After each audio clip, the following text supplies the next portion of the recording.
Daugiau nei 430 tūkstančių lietuvių kas mėnesį moka įmokas už investicinį gyvybės draudimą. Tai viršija bendrą gyventojų skaičių visame Kaune ir Šiauliuose kartu sudėjus. Ir didžioji dalis jų net nenutuokia, už ką iš tiesų kiekvieną mėnesį moka. Šiandien atversiu savo asmeninę draudimo sutartį, kad pamatytum, kiek iš tiesų kainuoja šis instrumentas. Sveiki, aš Auksė. Antrą savaitę esu pakimusiu balsu, tikiuosi, tas netrukdys. O grįžtant prie temos, nusprendžiau, kad laikas apsinuoginti ir pakalbėti labai kontroversišką temą. Tai vadinamasis investicinis gyvybės draudimas. Visi duomenys, kuriuos šiandien matysi, yra mano pačios. Juos šiek tiek suapvalinau, bet paskaičiavimai ir proporcijos yra atitinkančios tikrovę. Prisipažinsiu, mane, kaip ir daugelį, sudaryti tokį draudimą priviliojo valstybės teikiama GPM lengvata. Ji buvo taikoma sutartims sudarytoms iki 2024 pabaigos. Tačiau tie patys mokesčiai ir fondo struktūra galios ir tau, net jei turi tokį draudimą be minėtos lengvatos. Tad lik su manim. Atmetus emocijas, parodysiu faktus ir atskleisiu, kas iš tiesų slepiasi po šiuo blizgančiu fasadu. Pradėsiu pasakydama tiek. Tai tikrai nėra toks aukso grynuolis, kokį nupiešia pardavimų vadybininkai. Pirmiausia, noriu aiškiai atskirti, kad investicinis gyvybės draudimas, trumpiniu IGD, nėra tas pats, kas paprastas rizikinis gyvybės draudimas. Tai investicinis instrumentas su tarsi draudimo apvalkalu. IGD gali turėti papildomus traumų ar kritinių ligų draudimus, jei papildomai juos pasiimi. Bet mano sutartyje yra tik bazinis mirties atvejis ir jis veikia ne taip, kaip dažnai galvojama. Remiantis taisyklėmis, mirties atveju išmokama tik sukaupta vertė arba įmokėtų įmokų suma priklausomai nuo to, kuri didesnė. Vadinasi, šeima atgauna mano pačios sukauptus pinigus, nei daugiau, nei mažiau. Taigi, viskas prasidėjo 2023 vasaros pabaigoje, kai pasirašiau IGD sutartį su Allianz įmonė. Pasirinkau mokėti 135 eurų periodinę mėnesinę įmoką, o rudenį dar atlikau papildomą įnešimą. Kodėl pasirinkta tokia suma? Nes mano tikslas buvo maksimaliai išnaudoti minėtą valstybės teikiamą gyvybės draudimo lengvatą ir susigrąžinti visus 300 eurų už įneštus 1620 per metus. Pasirinkau Allianz pavadintą Pasaulio akcijų fondą. Kad būtų paprasčiau suprasti, įsivaizduok, jog šis fondas yra tarsi medinė rusiška matrioška. Užuot pati pasirinkusi vieną instrumentą, pavyzdžiui, pirkusi savarankiškai fondą biržoje, aš moku Allianz bendroviai, kad ji duotų man vieną didelę lėlę. Tačiau ją atidarius, viduje slepiasi dešimtis mažesnių lėlyčių. Tos mažosios lėlytės tai kitų valdytojų sukurti fondai. Taigi, tai yra fondų fondas, instrumentas, kurio viduje prikimšta kitų kompanijų fondų. Jei pažvelgtume giliau, mokesčių struktūra bado akis. 1-3 metais bendrovė pasiema 8% nuo kiekvienos periodinės įmokos. Į fondą keliauja tik 92%. Papildomoms įmokoms taikomas 3% mokestis. Realiais skaičiais tai reiškia, kad nuo mano 135 eurų įmokos Allianz iškart nuskaičiuoja 10 eurų 80 centų, vadinasi, pirmus 3 metus investuojama tik 124 eurai ir 20 centų. Ekrane matai metinę ataskaitą. Joje puikiai atsispindi sumokėta krūva mokesčių už įmokų paskirstymą apie 130 eurų, administravimą 30 eurų ir fondų valdymą apie 95 eurai. Pažvelkime į procentus. Jei per metus įnešiau 1620, o sumokėjau apie 255 mokesčių, tai reiškia, kad ši mokesčių suma prilygsta beveik 16% mano metinės įneštos sumos. Ir čia privalau pabrėžti, kad savarankiškai investuojant pasirinkus pasyvius fondus, kitaip tariant ETF, valdymo mokestis TER, kuris siekia dažnu atveju iki 0,25%, yra labiau taisyklė nei išimtis. Leisk trumpai paaiškinti, kas tas TER, naudodama metaforą. Įsivaizduok, kad TER yra kaip daugiabučio laiptinės valymo mokestis. Tu moki vos kelis eurus per metus už tai, kad laiptinė būtų švari. O Alliance mokesčiai yra lyg mokėtum ne tik už laiptinės valymą, bet ir kad išlaikytum asmeninį durininką, kuris tau kasdien atidaro duris, nors tu to net neprašei. O jei nori daugiau sužinoti apie skirtingus mokesčius ir kaip jie nepastebimai stabdo turtėjimą, epizodo nuorodą palikau ekrano viršuje ir aprašyme. Kviečiu pažiūrėti po šio. Nustebsi, kaip iš pirmo žvilgsnio mažmožiai susideda į nemenką sumą. Deja, bet tokia yra realybė. Žmonės tiesiog neanalizuoja dokumentų ir nesupranta, ką pasirašo. Neseniai apie tai skaičiau LRT portale, kur buvo rašoma apie griežtėjančius reikalavimus draudimo agentams. Atskleisiu dar 2 įdomesnius faktus iš taisyklių. Pirma, nemokamai keisti fondo proporcijas gali tik kartą per metus. Už kiekvieną papildomą keitimą tais pačiais metais teks susimokėti kaskart beveik 6 eurus. Antra, sutartyje įpintas automatinis įmokų indeksavimas 5 procentais kasmet. Aš esu prieš šį indeksavimą ir nors man bandė įtikinti, kad reikia kelti įmokų dydį, nesutikau to daryti. Suprantu, kad pereiti prie savarankiško valdymo ir nuimti visą baimę gali atrodyti sudėtinga. Pati pirmiausia sudariau IGD sutartį ir tik po gerų metų pradėjau savarankiškai investuoti. Savišvietai skyriau labai daug laiko, o jei tiek laiko neturi ir nori susistemintos informacijos, tau gali padėti kolegų iš Financial Lithuanians mokymai. Tai paprastas būdas per 5 valandas suprasti, kaip, ką daryti pačiam, gauti atsakymus į dažniausiai kylančius klausimus ir sėkmingai išvengti brangių tarpininkų ateityje. Grįžtant prie temos ir neriant giliau, konsultantai parduoda pasaulio akcijų fondą, kuris skamba kaip saugus ir patikimas būdas investuoti į viso pasaulio rinkas. Išties, tai yra minėtas fondų fondas. Tikslūs skaičiai rodo, kad jame 65 procentai sudaro kiti akcijų fondai, indeksą sekantis fondai sudaro tik 19 procentų, 15 užima obligacijų fondai, o vos 1 procentas vyriausybių obligacijos. Tai tas pats, kas nusipirkti greitą sportinį automobilį, bet dėl stabilumo prie jo prikabinti traktorių. Taip, galbūt posūkyje tave mažiau sumėtis, bet lėkdamas greitkeliu tu važiuosi lėtai ir sudeginsi kur kas daugiau degalų. Taip, ir obligacijos ilgalaikėje perspektyvoje tiesiog skiedžia tavo akcijų grąžą. Ir čia prieiname prie paties skaudžiausio momento susijusio su šia struktūra – dvigubų mokesčių. Alliance taiko 1,95 procentų valdymo mokestį. Bet prisimeni tą matriošką, kadangi mano didžioji lėlė yra pilna mažesnių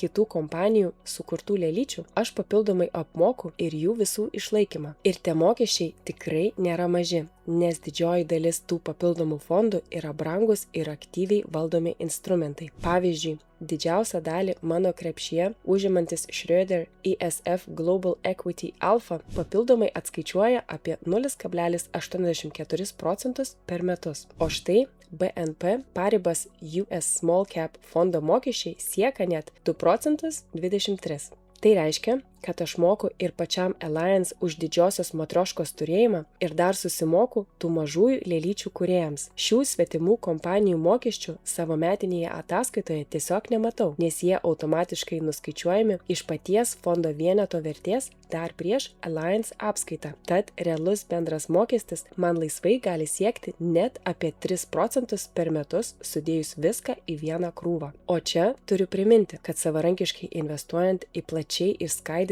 pasyvų fondą, metinis mokestis gali siekti vos 0,03–0,2 procentus. Kaip tie 3 procentai atrodo realiuose sumose, FLLT skaičiuoklėje palyginsiu VWCE valdymo mokestį, kuris yra 0,19, su minėtų 3 procentų ir 1,95 procentų. Imu 10 metų, nes tiek laiko galioja GPM lengvata. VWCE vidutinis metinis augimas yra 9,45 procentai. Tai suapvalinu iki 9 procentų. Skaičiuoju 135 eurus per mėnesį be papildomų įmokų. Jei mokestis siekia 0,19 procento, per šį laikotarpį sumokėčiau 257 eurus. Su 1,95 procentų mokesčių suma išaugtų iki 2513, o taikant realų 3 procentų mokestį bendra suma siektų net 3756.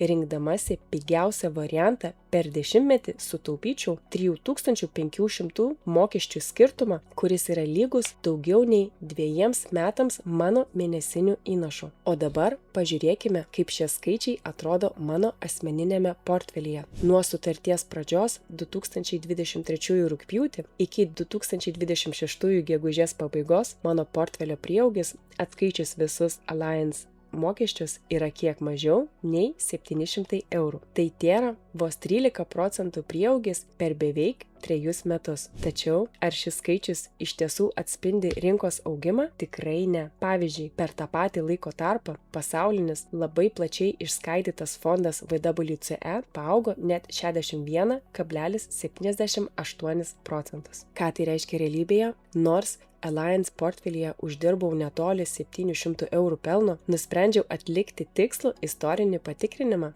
finansų pasaulyje vadinama backtestu. Jei šis žodis tau skamba sudėtingai, įsivaizduok, kad tai yra tiesiog finansinė laiko mašina. Ji leidžia atsukti laiką atgal į sutarties pradžią ir pažiūrėti, kas būtų nutikę su tavo pinigais, jei lygiai tais pačiais mėnesiais būtum priėmęs kitokį sprendimą. Taigi, sėdusi į šią laiko mašiną, pamačiau kai ką norėčiau atmatyti, bet nebegaliu. Ir nemeluosiu, širdį tikrai skauda. Taigi, jei šiuos pačius 135 eurus kas mėnesį būčiau savarankiškai investavus į pasaulinį VWCE fondą, net ir įnešusi mažiau savų pinigų be papildomų rudeninių įmokų, būčiau uždirbusi virš 1300 eurų pelno. Tuo tarpu Alliance, turėdamas daugiau mano kapitalo, uždirbo beveik perpus mažiau. Tai geriausias įrodymas, kiek asmeninio pelno tiesioginė to žodžio prasme sunaikina draudimo struktūrą, obligacijų priekabą ir dvigubi mokesčiai. Matant tokį atotrūkį tarp rinkos ir mano portfelio, kyla klausimas, ką daryti toliau. Deja, magiško nemokamo išėjimo nėra. Visi keliai turi savo kainą. Aš matau kelis variantus, kaip su šia situacija galima elgtis. Pirmas kelias – visiškas sutarties nutraukimas. Paskaičiuokime. Įnešiau apie 5400 eurų. Portfelis paaugo iki maždaug 6100. Nerealizuotas pelnas yra 700. 15 procentų GPM mokestis nuo pelno valstybei yra privalomas visuomet, nesvarbu, ar sutartį nutrauksi dabar ar po 10 metų. Šis mokestis mano atveju sumažins sumą 105 eurais, o draudimo bendrovė dar nuskaičiuos 50 eurų sutarties nutraukimo baudą. Taigi, lieka 545 eurai gryno uždarbio. Tačiau, nutraukiant sutartį anksčiau nei praėjus 10 metų, privalau valstybei grąžinti visą per 3 metus gautą mokesčių lengvatą. Tai 900 eurų. Kadangi paties fondo uždirbto pelno po mokesčių tam neužtenka, trūkstamas 355 eurus turėčiau pridėti iš savo kišenės, kad pilnai atsiskaityčiau su valstybe. Antras kelias – įmokų stabdymas. Galima stabdyti tik praėjus 2 metams, daugiausia 12 mėnesių. Kadangi praėjo 2 metai, kaip ir toks variantas, man galimas. Po tų metų įmokas privaloma atnaujinti, o kitas atostogas galima imti tik po 5 metų. Ataskaitoje aiškiai matėsi, kad administravimas kainuoja 30 eurų per mėnesį. Šie pinigai tiesiog toliau dings iš mano sąskaitos, net jei nieko neįnešiu. Trečias kelias – pakeitimas į apmokėtą sutartį. Nustoju mokėti įmokas visam laikui, bet tie patys 30 eurų metinių administravimo išlaidų toliau kasmet bus išskaičiuojami iš mano santaupų iki pat sutarties pabaigos arba kol sueis tas 10 metų terminas, kai nebereikės grąžinti GPM valstybei. Mano atveju sutartis sudaryta 2023-aisiais,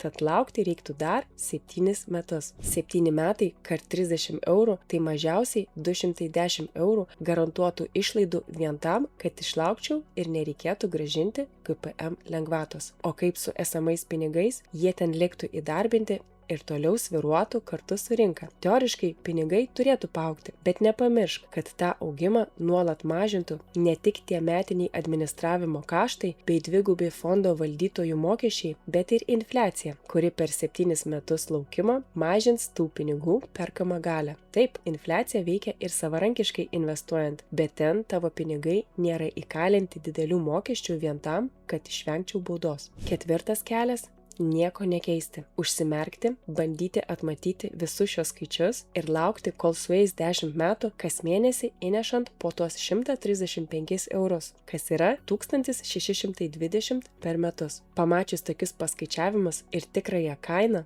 gali nusvirti rankos. Gali atrodyti, kad pačiam viską perimti ir suprasti yra per sunku ir reikalauja krūvos laiko ar specifinių žinių. Jei šiandien dar nieko nedarysi, nieko baisaus neatsitiks. Bet problema ta, kad po mėnesio ar pusmečio greičiausiai būsi toje pačioje vietoje, o neefektyvūs mokesčiai toliau tikrai ženkliai mažins tavo grąžą. Šiandien akivaizdžiai pasimatė, kad savarankiškas investavimas ilguoju laikotarpiu tiesiog sutriuškina brangius finansinius produktus kaip investicinis gyvybės draudimas. Tu jau supranti, kokią milžinišką kainą kasdien sumoki už tarpininkus ar delsimą išvis pradėti investuoti savarankiškai. Jei nori pagaliau nutraukti šį užburtą ratą, draugiškai primenu apie Financial Lithuanians mokymus. Tai tavo tiesiausias kelias pereiti nuo chaoso prie tvarkingos asmeninės sistemos. Paimk kontrolę į savo rankas ir investuok taip, kad pinigai dirbtų tau, o ne draudimo bendrovėms, arba išvis būtų neįdarbinti. Nuorodą palieku aprašyme. Nesvarbu, kokį kelią toliau pasirinksi, atsimink vieną auksinę taisyklę. Prieš pasirašant bet kokį finansinį dokumentą, pasiskaičiuok